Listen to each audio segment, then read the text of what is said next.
From the latest on Caribbean cruises to kosher safaris, pilgrimages to Jewish Eastern Europe, and award-winning wines and international cuisine in sun-drenched Tel Aviv. Sit back and enjoy the trip with the travel edition of the Jerusalem Post podcast. Ah, this is lovely. What is? The peace, the quiet. The coffee. The coffee. We're in a courtyard, and yet just the other side of the building in which we are currently sitting is a festival, a culture festival. A Jewish culture festival. Which must mean we're in Israel or New York or somewhere like that. London. He says it with his London accent. London. London, yeah. But no, we're at one of the world's largest Jewish culture festivals, and it's in a place where, 80 years ago, there was an attempt to wipe out Judaism altogether. 100 years ago, you would have found tens of thousands of Jews living in this city. And what's unusual about the Kazimierz district of Krakow is that despite everything that happened during the Second World War, there are still numerous synagogues standing right around where we're sitting now. For those of you that listened to our podcast from Krakow around 6 or 7 months ago, we came here just before Christmas, just before the turn of the year, and we interviewed a very interesting gentleman called Janusz. Janusz was the director of the Culture Festival here, and he said, you must come back for the festival. We're back. It was a very kind invitation, not just from him, but also from the tourism authorities in the Krakow area, whom we will thank properly at the end of the podcast. But we're delighted to be back in this beautiful city, and we've specifically come back for this Jewish Culture Festival. Mark, what does Jewish culture mean to you? There's a question I should have prepared for. Yeah, it's not the quiz question. This is like, I'm interviewing you. What does Jewish culture mean to me? I mean, over the years, I've taken more of an interest in culture, in art specifically, music, architecture. This is a chance to take in something very different for me. I've been getting my culture in England, in Israel. This is a chance to come back to the roots of where my family are from and take in some of the local culture, as well as a very large international share of music and food and maybe even a couple of surprises along the way. What I think one would expect from a Jewish culture festival, especially where it's music, and we're going to be focusing a lot on the music side of things, is Klezmer. But as we heard 6 months ago from Janusz, it's not just about Klezmer at this festival. There's Klezmer, there'll be Middle Eastern music, there'll be religious music for Shabbat. So over the next half an hour, we're going to bring you the sights, the sounds, and as I like to say, even though it's a podcast, the smells as well of a festival in this beautiful town. And thankfully in front of us we have the smell of coffee because we awoke at around 3 o'clock this morning and have just landed about an hour ago. Quiz question, and for a change I'll ask the question. This neighbourhood, which used to be a separate town from Krakow, they were separated by a tributary of the Vistula River, is known as Kazimierz. Who or what was Kazimierz? The answer at the end of the pod.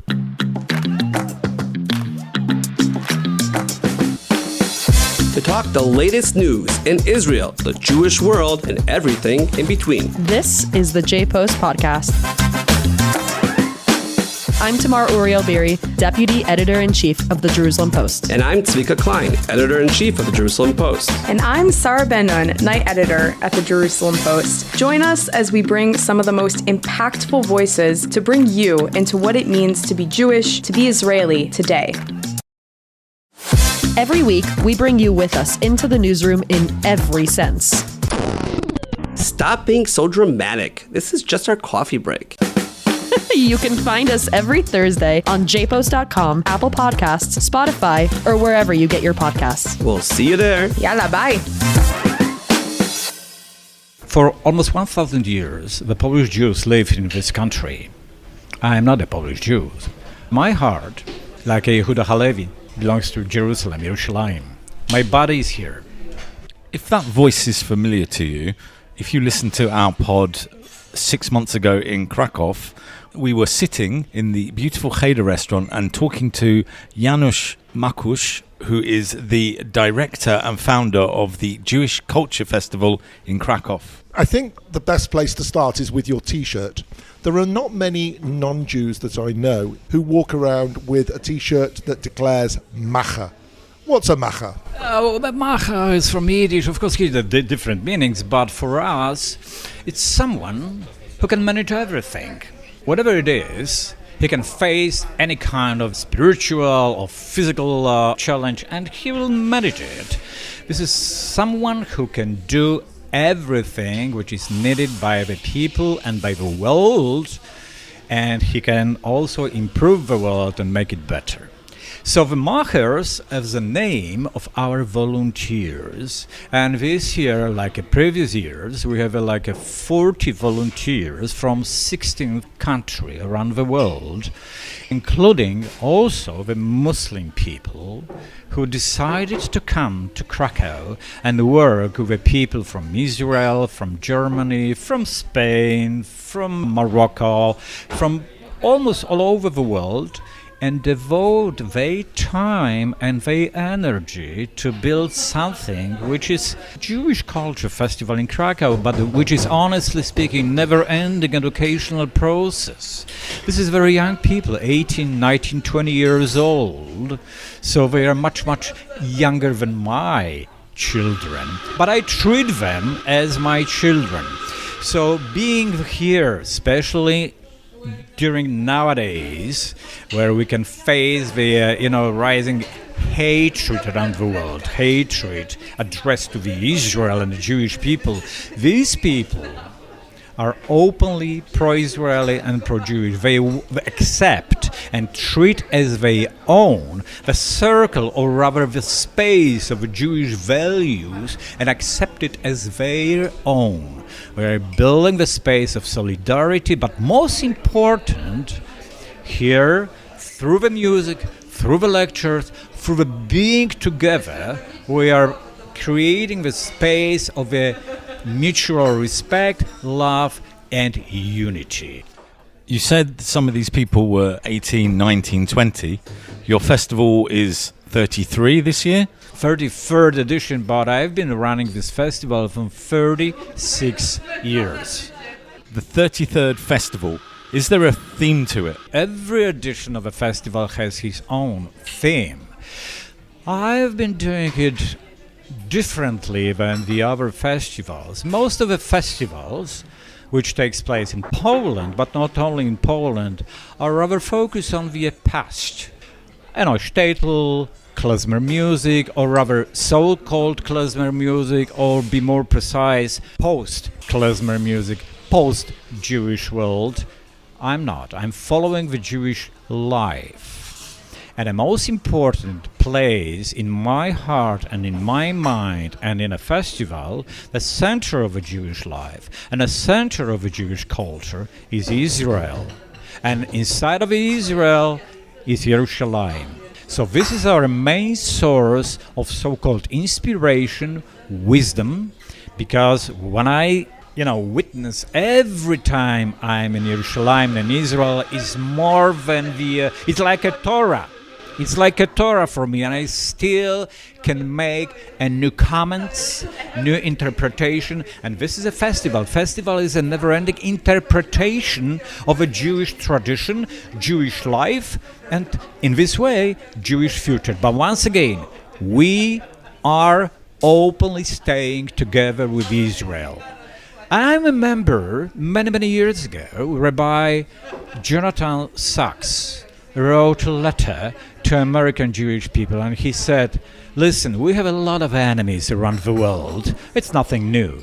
But we also have friends. If we really seriously think how to combat anti-Semitism, we should work with non-Jewish people. Here we are.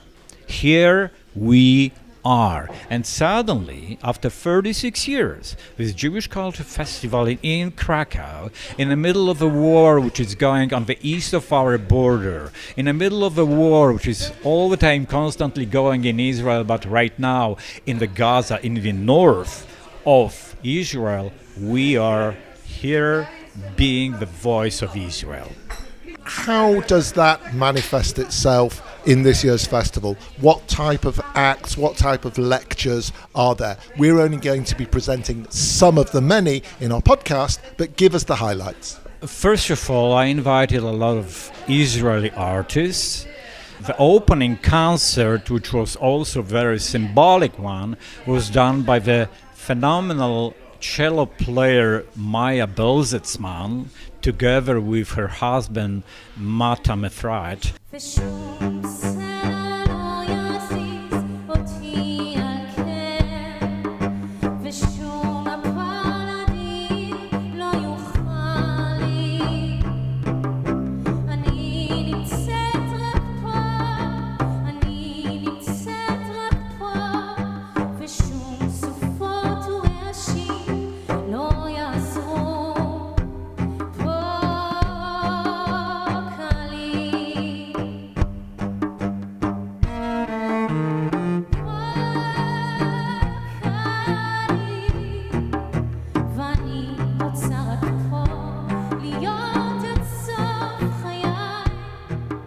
And she came with her parents, and by the way, part of the family is from Poland, and with a 5-year-old Ronit, the girl, and 6-month son, Alon.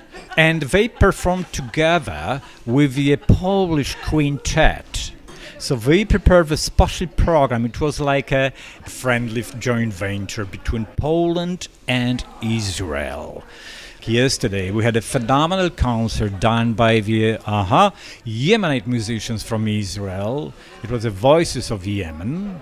Tonight we have a concert which will be done by one of the most amazing musicians from Tzfat, Safed. So what I'm gonna say is that we want to present the whole variety of the living Jewish culture, including and emphasizing the links between the Israeli culture, broader Jewish culture, and the Polish culture. So the last concert will be led by one of the phenomenal Polish artists, Jan Emil Młynarski, who together with a fantastic Israeli singer will play and sing the Hebrew tangos.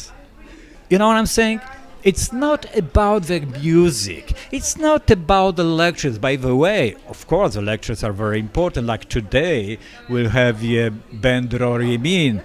But the program which we put together express much, much deeper idea. Be together, stay together, Hazak ve'ematz, whatever happens in this world. This is a time when you can recognize easily who is enemy and who is your friend. You are in the home of the friends.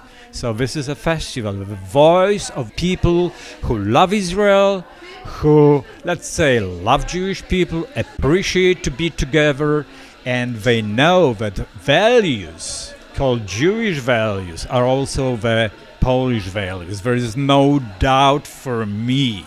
And yes, I've been running this festival from 36 years. It's a lot of time. But I've been working with a younger and younger and younger people, because the festival is not about the, just events. It's not a collection of the cultural events. It's a never-ending educational process. Never-ending educational process. And you know and I know that if I go somewhere, someone has to continue that. Let me introduce this gentleman. A couple just walked in, and Janusz is holding hands with this gentleman. Hello. I'm holding hands and hugging him too, because I love this man. Who are you? I'm Moses Levitsky from San Francisco, here visiting and attending the Jewish Cultural Festival. One of our really main donors.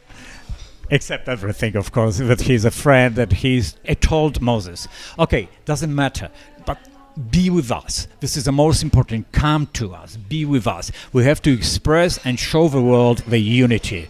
And Moses is a Moses. We are mishpacha. We are shpucha. We are a family. We're all mishpacha. That's why we're here. outside of Buenos Aires, where would you recommend visiting? Tell us why you've got a passion for Jewish history as an author. Is there something unique here that you won't see anywhere else in Georgia or even the world? Why on earth would you take this incredible boat and launch it in Israel, of all places? Has David Hasselhoff been to the David Hasselhoff Museum? You're listening to the Jerusalem Post podcast travel edition with Mark Gordon and David Harris.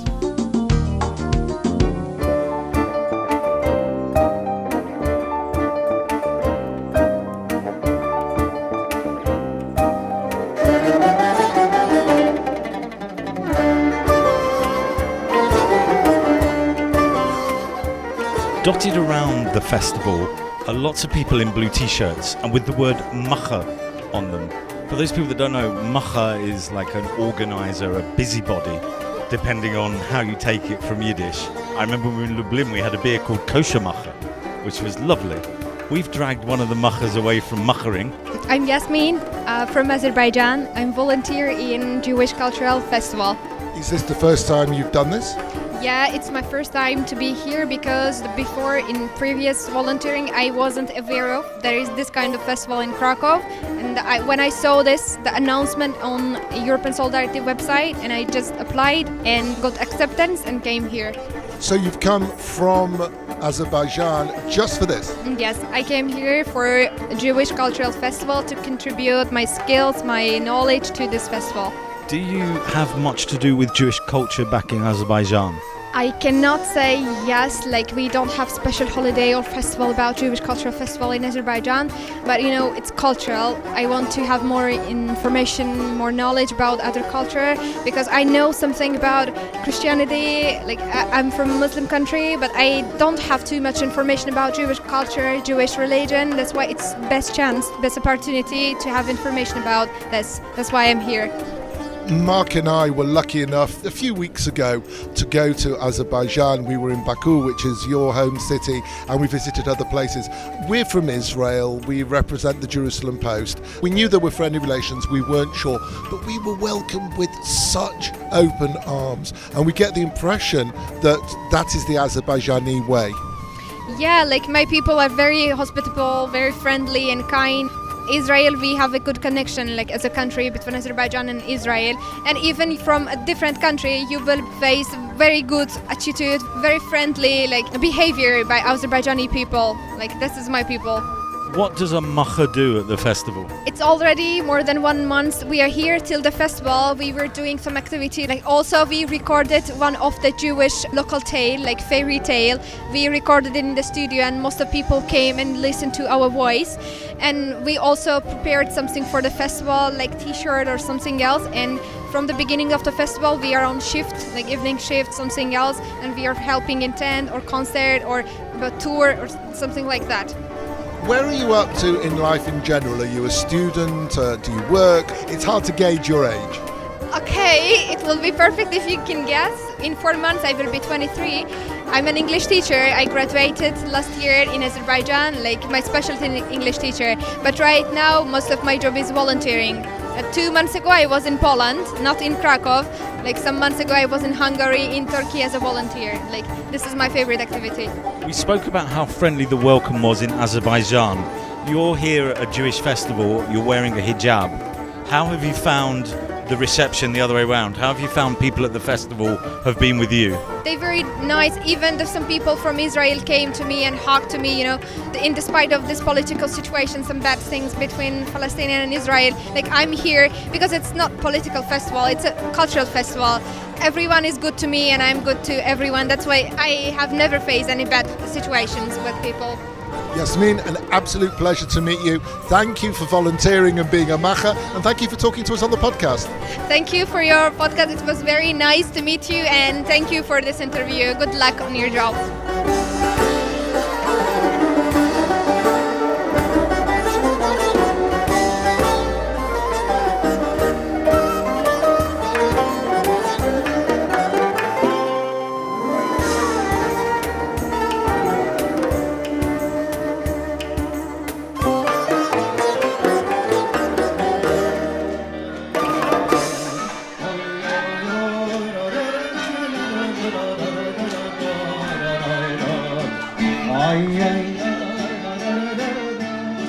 Krakow Fact File. Krakow is served by John Paul II International Airport, Krakow Galicia. There are direct flights to Krakow from Tel Aviv with LOT Polish Airlines, Wizz Air and El Al subsidiary Sundor. You can fly into the city from Dubai and Abu Dhabi and many cities across Europe, including Amsterdam, Paris and Frankfurt, and numerous cities in the United Kingdom.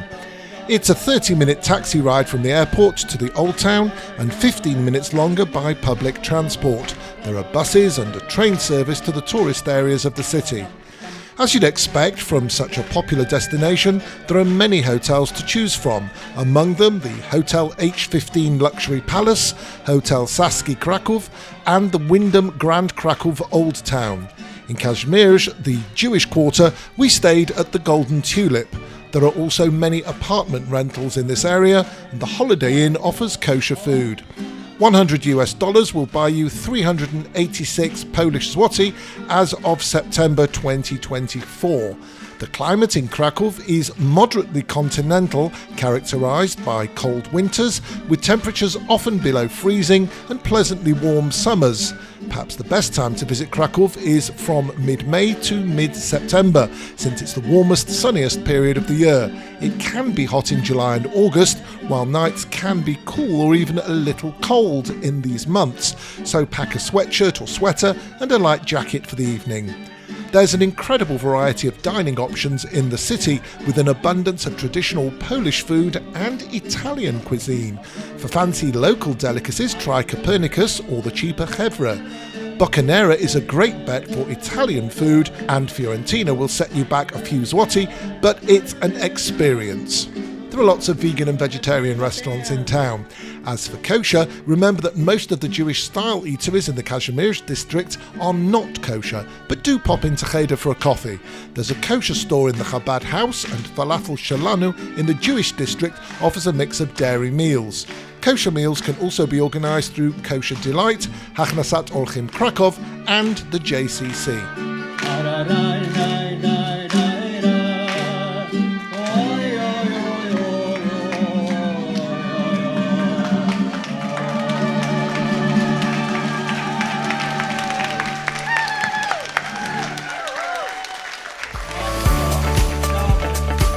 This is Mark Gordon from the Jerusalem Post Podcast Travel Edition. Find us on Facebook, Instagram and Twitter at MarkDavidPod, or mail us at markdavidpod@gmail.com. We've come into a beautiful space, clearly been converted. It looks like a warehouse, perhaps a factory. The red bricks are still all around, but below are images from all over the Galicia region of Poland.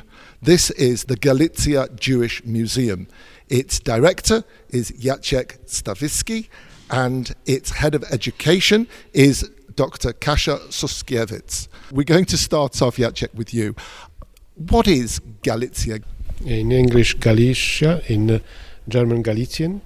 Southern Poland, where Krakow lies, and western part of Ukraine, where the city of Lvov, Lemberg, where Krakow and Lvov, the leading Galician towns, that were also very important to Jewish culture. Galicia was a province of the Kingdom of Poland. Since the end of 18th century until the end of the First World War, was ruled formally by the Empire of Austria. It was time of foreign domination, but because Austria was from the middle of 19th century very liberal towards various nationalities, the dominant culture was Polish and political landscape. The Poles wanted to identify with Austrians, but it's complicated.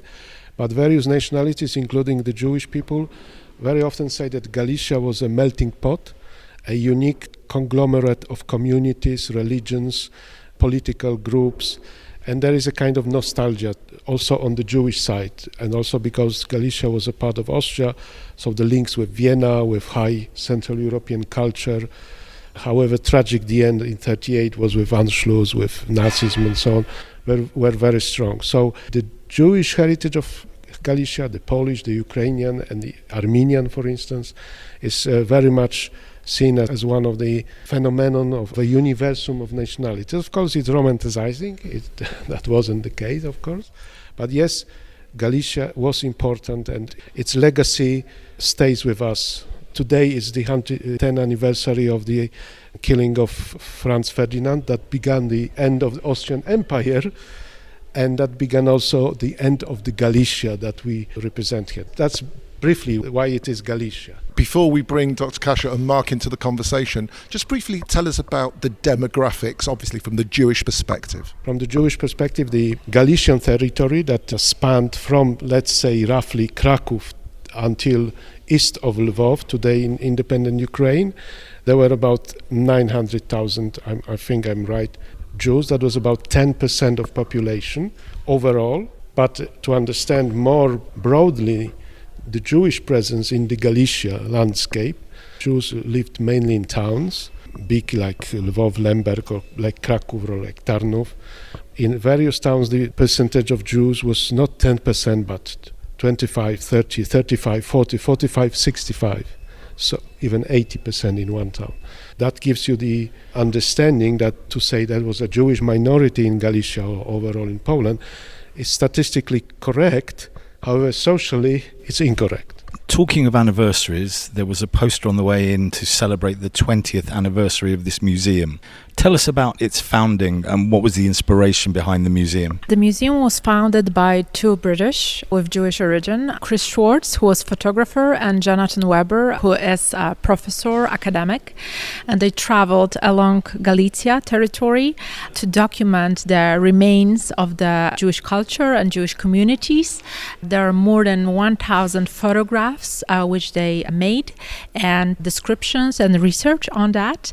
On our core exhibition, we have about 140 of those, which give us the insight to Galicia as such, to Jewish communities, their life, how it went, and also the Holocaust and aftermath. And a huge part is about the commemoration and about the Jewish community today. As everybody listening to this podcast already knows, it's also the Jewish Culture Festival here in Krakow, and you're taking advantage of that to launch a new exhibition. What is it? Our new exhibition is actually the cherry on a cake, because after the 1-year project we had here, educational project about Renia Szpigiel. Renia Szpigiel was a Jewish girl who lived in Przemyśl. She was writing her diary. She wrote many poems, beautiful poems. She was murdered during the Holocaust. Before that, she gave her diary to her boyfriend, and the boyfriend preserved the diary. He found Renia's sister after the war, handed her a diary, the diary preserved, and the sister couldn't read the diary, but only the daughter of the sister read the diary, understood how important document it is. It was published. We were asked to create the series of the animation based on the diary, which we did. I encourage all the listeners to go to YouTube of Galicia Jewish Museum and see it. There's a whole playlist. And based on that, we created exhibition which gives the broader context. Everything was together in the project, which was founded by U.S. Consulate. How do people find out about the museum, and how do they book tickets to come and visit? People can come here just in person. People can buy tickets online. There's a widespread interest in the Jewish world with the question, where do I actually come from? Where my ancestors were? So they have come from Krakow. So it's not only Polish people who are trying to rediscover and trying to put the pieces together about our co-citizens, but also the Jewish people come to Poland asking, it's not only the Holocaust, it's not only the destruction, but it's centuries of presence, and that presence is enduring. It's an enduring operation, enduring legacy. We will never be able to describe the influence of both nations, also including the third, Ukrainian, including the other nationalities on our side. I think modern Jewish world has in common with our Polish tradition and the vice versa, so do come. Jacek, Kasia, thank you very much indeed. The website is Galicia Jewish Museum.org. On behalf of Mark and myself, thank you not only for the interview, but for being people who care about telling the story of the Jewish people in your country. Thank you. Discover the future with Inside Israeli Innovation. I'm Eve Young from the Jerusalem Post, bringing you exclusive insights from Israel's top innovators. Each week, we dive into the latest trends in tech, business, and beyond with interviews from the brightest minds in the industry. Whether it's cutting-edge startups or revolutionary tech breakthroughs, Inside Israeli Innovation is your front row seat to the startup nation. Subscribe now on your favorite podcast platform and stay ahead of the curve. Inside Israeli Innovation, where innovation meets inspiration.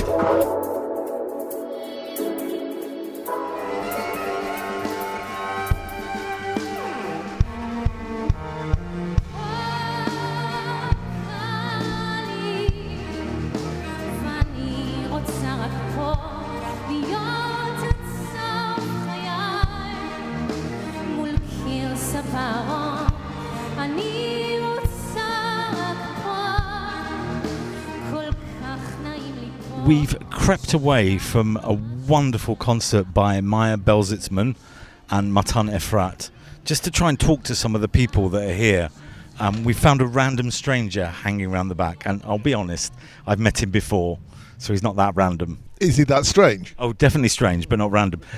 What's your name? Where'd you come from? Maurice Olsberg from California, but currently in Manchester. This is not your first trip to the Krakow festival. It isn't, no. I'm trying to remember. I think this is 6 or 7 now. So I've been consecutively, except for the COVID years, which they didn't have it. And then they restarted it, and it's kind of getting back in the swing. There are lots of Jewish festivals. There are lots of other music and other festivals around the world. Why come to Kazimierz and Krakow? I never thought I would kind of have an interest in coming to Poland, like lots of Jews, although I never said I would never step foot inside, which really annoys me when I hear that. A friend actually invited me because she was DJing a few years back and said you'd love it. I'm a Limud goer, and it's very different, but there is some similarity. I kind of call it Limud in a small village, if that makes sense. So you can kind of do what you want. Lots of non-Jews, which I find, really important. And pleasantly surprising. The first time I came, I kind of assumed that everyone would be Jewish, and kind of met people, and people locals, people from all over Europe that just came because music and quite into seeing Jewish culture really. Do you have roots in Poland? Is there some connection, or it's the culture? Well, it's the funny connection, which actually, like many Jews, it was like we're Russian Jews, but found out through a bit of family history that an ancestor came from Kolno, which is near Łomża, up north, quite close to, I think, you getting near the Lithuanian border. That called me a little bit. And yeah, it's a funny thing. I kind of really just felt like a fish in water here for some strange reason. Get on with the Poles and the Jews. There's a lot of controversy that surrounds the whole issue for Poles, Jews, Israel. Amongst the crowd, the people that you're mixing with, perhaps people you're sitting in cafes with. Do you hear any of this political discussion, or is it more that people are just here to enjoy the festival? I think more just enjoyment, and there's a lot of people like myself that had never been, never thought they would come, pleasantly surprised. I think the Polish people have done a fantastic job. As you know, it was founded by a non-Jewish local guy and other people, I believe, because they felt that there was all this kind of history that was kind of just not talked about, and part of their own history just as much as it is ours, which is something I think we need to kind of put in focus and not have such a resentment towards the Poles, or funnily we're kind of very connected in a funny way, centuries of history. You can't separate the Jewish story from the Polish story. Thank you for talking on our podcast, for being a guest with us, picking you randomly out of the audience. Thanks. Thank you. It's been a pleasure. This is the Jerusalem Post Podcast Travel Edition. Find us on Facebook, Instagram and Twitter at MarkDavidPod, or mail us at markdavidpod@gmail.com. You're listening to the Jerusalem Post Podcast Travel Edition. Mark, food. Yes, thankfully David has kept a record of where we've been for the last 24 hours on his shorts because he keeps dropping food on them. We actually are going to have to go and find a shop that sells short trousers because our suitcase is locked away till tonight and I do need to change. I've got some rather yummy avocado and I think a sauce made from cauliflower and a couple of other things on my formerly white shorts. I think you're hitting that age, David, where black may be the colour. I wear black because it hides my curves. I think for you, yeah. I should say, actually, I've also got dessert on here because in the morning I managed to spill some cranberry jelly on as well. Well, I'm excited. I didn't think we were having dessert. So we've been to 3 restaurants in and around the festival area. We've been to Starka on Josefa Street. We've been to Bazaar Bistro. And now we are at Platz Novi 1, and the address of that one is Platz Novi 1. Do you want to say something about Platz Novi? Yeah, Platz Novi was, am I right, it was a fish market? It was certainly a produce market, yeah. And the vast majority of the stalls there were run by Jewish people. It was right in the heart of the Jewish area of Kazimierz. Today, obviously, there are far fewer Jewish people in the area, but the stalls have been converted into a variety of food stores, lots of kebab shops, interestingly enough. That's all in the centre of the square. And then around the square, there are a few fashion stores, but predominantly it's food. And that's Platz Novi, and it's right round the corner from the festival. One of the specialities of the square is an open sandwich. I can't remember the exact name, begins with Zap. It's like Zapielski. And some of the places offer these yellow bibs because being an open sandwich with lots of meats and cheeses on top, when it drops, you've got this bib to catch it. Now, I've just suddenly had an idea, David. Now, if you're a kosher or kosher style person, that is not for you. But there are plenty of vegetarian restaurants in the area or restaurants offering vegetarian food. Mark, let's go back to our childhood. Wah, Daddy! Okay, go forward about 12 years. Yeah, that was... Let me take you to our student years. I was 18, 19 at the student union. We used to have some fabulous pinball machines. There was the Addams Family, Lethal Weapon. Mark and I just relived those halcyon days at the Krakow Pinball Museum. Just outside Kazimierz, no more than a 10-minute walk, is the Krakow Pinball Museum. It's hidden down an alleyway. There is a small sign, and next to it is a great vegetarian and vegan Indian restaurant. It's around 50 shekels, about $15 for an hour, or if you pay $20 or the equivalent of, you can stay there all day. We just did the hour because we're here to talk about the festival mainly. Maybe we should have added another day here. I liked the Doctor Who pinball machine. That was a lot of fun. But I'm not going to play any of the 2-player games with you again because you destroyed me. Yes, as well as the old pinball machine, there are 1980s and 1990s video arcade machines, all a thing of the past nowadays because we have Xboxes and PlayStations and things like that. But when David and I were teenagers in our early 20s, you used to go down to the student union and pub and have a great time with these machines. You'd take your pint and go and play with them. I did spend way too much time in my youth and my student days there, which is why I beat David at the shooting games. I was a snooker expert in those days, and consequently I didn't get into the college that I wanted to. I was a studious young man, and I got into the university I wanted to, which is where I met you 5 years ago. Thank you very much. We are very happy to be here in Krakow. This ensemble is an ensemble that created specifically for this festival. We are coming from Safed city in the north of Israel, and we are playing traditional music and contemporary music from various places around the globus, mainly from Central Asia through Turkey and Egypt and to Morocco.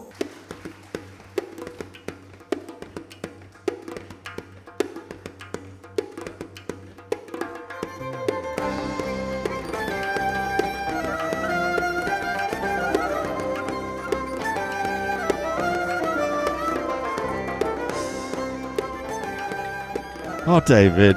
Oh, Mark. Oh, I've forgotten. Are you alcoholically imbibed right now? I may be. You had a fair bit of booze. Yeah, well, he kept filling my vodka.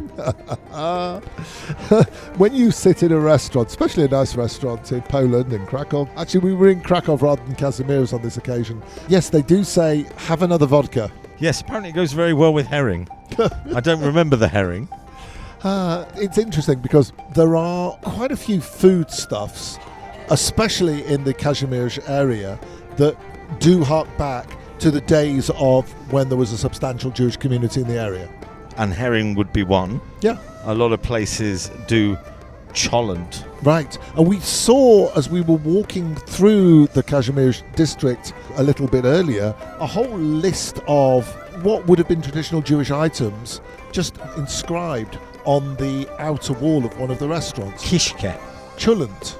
And they were all written in the Yiddish spelling, so lots of ayins, the letter ayin, where in modern Hebrew we would probably use an aleph. Do you know what the most common Jewish food I saw in Kazimierz and Krakow? Are you going to say pork knuckle? No, I'm not going to say pork knuckle, although it's quite a fun word. Yes. Shakshuka. It is very interesting, but wherever we travel around Europe and around the Middle East and Central Asia, which is basically the areas that you and I have been for the podcast, is that whenever there is Jewish or kosher food, it tends to hark back to the Middle Eastern hummus, shakshuka, falafel, and so on. I love my Eastern European food, my Central European food. I like potato-based dishes, I like dumplings, I like the food for the colder environment. It'd take you back to one of our very early podcasts. We went to one of the ultra-Orthodox cities in Israel and we went for a food tour.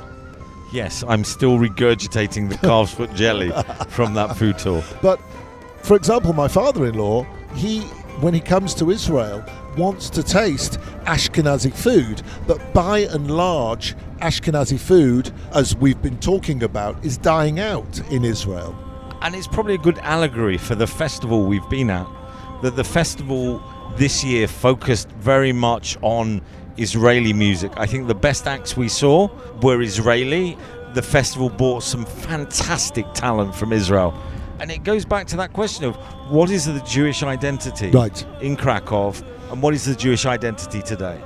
And as we heard from Janusz, who is the organizer of the festival and not Jewish, that he has a very unique perspective on what Israeli culture is. And it is actually fascinating that an outsider has a different view and maybe a more holistic view of what Jewish culture is in the 21st century. By the time you listen to this pod, and if you've made it to the end of the pod, A, well done, but B, the festival will be next year.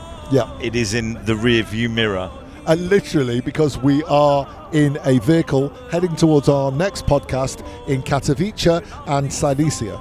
But I'm very glad we came, not only because we were hosted by some lovely people, but it's a real experience to be somewhere other than Israel, somewhere other than a large Jewish community around the world, to see Jewish culture being brought to life in a manner that appeals to a wide audience. And everywhere we went during the festival was full. So many different faces. If you look at our YouTube channel, we'll be putting up some of the videos, and you'll see that the people who were dancing when it came to the Klezmer session predominantly were Polish non-Jews.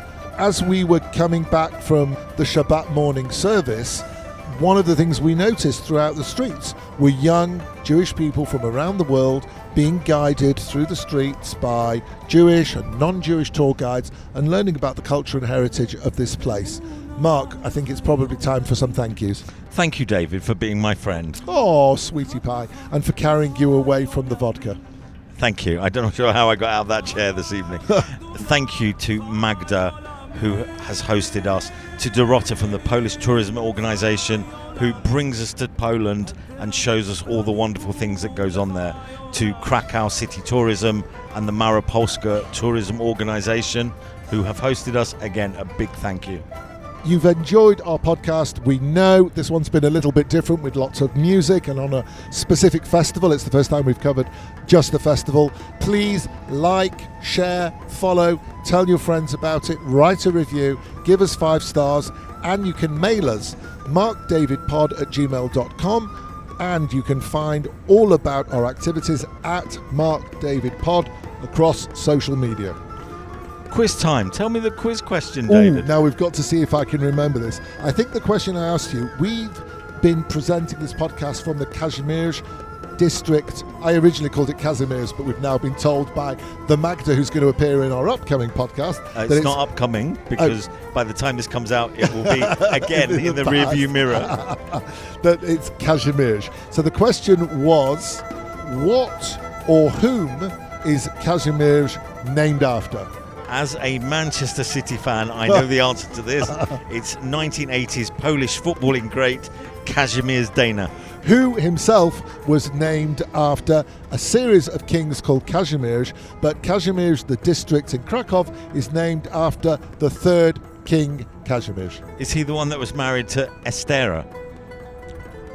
Okay, there's one for research for later. I have absolutely no idea, but it was one of the Kazimierz, I believe, who was married to Estera, and you'll have to go back to our podcast in Kazimierz Dolny. Absolutely. So go back and have a listen to that, and you'll hear all about Estera, the Jewish wife of King Kazimierz. The football player for Manchester City. We're finished. We're done. We're out of here. It's dark. It's late at night. We're headed to our next podcast. We were playing pinball, and it was very Doctor Who. Yes. And you're travelling through time, and actually, Oh, you've dear. already... Anyway, shut up, Mark. Yes. Goodbye. Goodbye. Take care.